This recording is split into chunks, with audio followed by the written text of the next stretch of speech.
Well, I want to take a second right now just to read you a letter.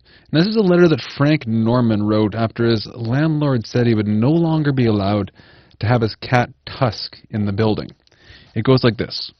Hi, my name is Tusk Normand. I'm a caregiving cat. My owner suffers from chronic back pain, anxiety, and depression, all from an injury he received in 2001. Now, his doctor wrote him a note to give to his landlord, allowing him to get a pet for support and companionship. The building he lives in is full of senior citizens and people with disabilities. Some of them already have pets. Now, the first cat that my owner got was a black and white one called Sarah, but unfortunately she passed away after a short period. Now, that same day, unable to bear being without a companion, he went and picked me up from the Winnipeg Humane Society. We've been together for quite a while now. I really enjoy the food he brings me, and he lets me have the run of the place. Life's been really good, actually, up until now. Now, the building that he lives in wants to kick me out, just because I'm not the black and white cat he originally got. My job is still the same as the other cat's job, and my owner's condition hasn't changed much whatsoever. Now, a lot of the people here are like my owner. They need someone or something for support and comfort, and when you live a life of pain and discomfort, a little comfort can really go a long way. We do not want to leave our home, so if there's anyone out there who can help in any way, please let us know. We have Frank on the phone now to talk about this letter. Hello, Frank. Good afternoon. So we'll start by talking about the letter that was written by your cat. How did that come to be?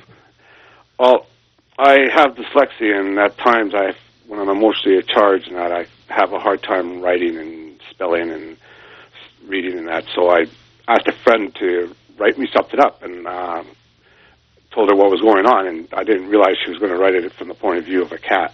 What did you think when you read the letter yourself? I thought it was just fantastic. It was really cute. Did it kind of sum up how it is you're feeling as well? Oh, precisely. Tusk is everything I got. He's kept me going when there's nobody else around to keep me going. You've gone through a period, a long stretch of period, where you mentioned before about being alone? Yeah, well, since my accident, I've been pretty much limited to my traveling. And what accident was that?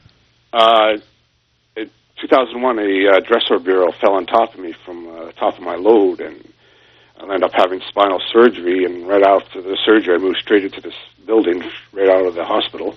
Were you a truck driver? Yes, I was. Okay. Yeah, and like I said, I got injured and had spinal surgery, moved straight into here, and it's just been slow recovery. It took years before I can walk to the Safeway, which is just down the street, like a block away, not even. It's hard to get out and meet people when you're in pain and you got limitations like that. Just to have some companionship is what you need. And it sounds very lonely. It is. Like, there's times where I just sit here looking out the window at people and just wishing I had my old life back.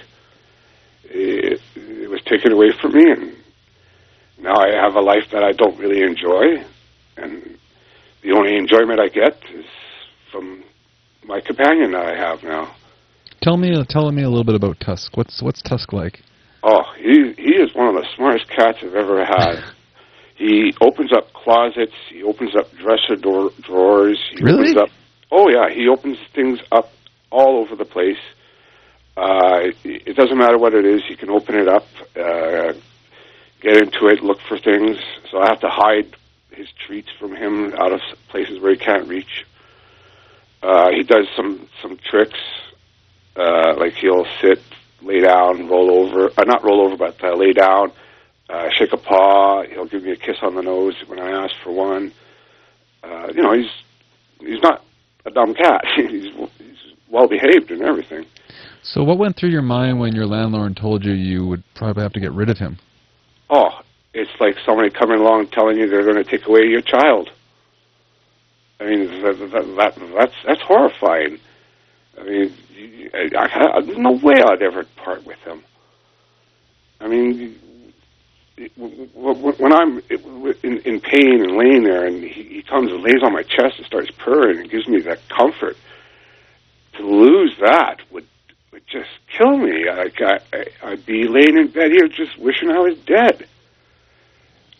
Why does your landlord want you to get rid of it? Because you had a cat originally, correct? Yes, I went and got a black and white female, and she passed away very shortly. She had some sort of a internal thing, and she ended up passing away, and I was just totally devastated. I couldn't even think of spending a night in here alone without a companion. So I went out and I got myself another companion, and he's been here ever since. My doctor's note never limited me on to how long or how many I should have. So this landlord is basically saying that this cat doesn't fulfill the requirements that the first cat did for your medical purposes? They're saying it's not medical at all, that having a pet is not medical. It has nothing to do with being with any care or anything like that. That's what they were claiming at the door. What's your next step? My next step, I'm going to the Human Rights Board, and I'm going to pursue this as much as possible. There's a lot of people in this building who are scared, and they want to keep their pets.